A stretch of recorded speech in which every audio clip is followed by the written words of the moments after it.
This video will show you how to run more strategically using Garmin Pace Pro. It's a first-of-its-kind dynamic pacing feature that can help you optimize your pacing up and down hills so you're less likely to bonk. Pace Pro analyzes the elevation contours within your upcoming race or run. Then it creates a grade-adjusted pacing plan for each split throughout the course. To start, you'll use Garmin Connect to either map out a course or select one from the thousands of courses already created by other Garmin users.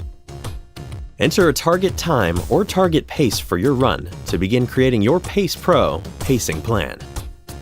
In the colorful Pace Pro interface in Connect, you can see exactly how uphills and downhills will affect your pacing strategy on the map on the elevation profile.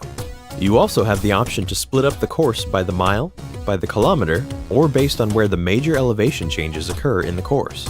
Use the slider bar for pacing strategy to adjust your Pace Pro plan to fit your preference to run even, positive, or negative splits.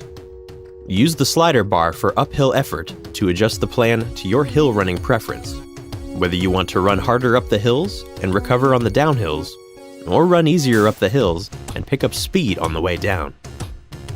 Once you've set your pacing plan, save it and send it to your watch. Then it's just a matter of executing your strategy on race day. Pace Pro uses that data to give real-time pace guidance, showing your split pace versus target pace for every segment of your run.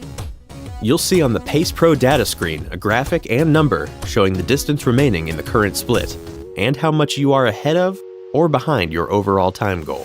Finally, you will get an alert at the end of each Pace Pro split to let you know how you are doing and what's coming up, even when you are on another data screen. Garmin Pace Pro. It can do a lot to help reach the goals you've set for your running. We'll see you at the finish line.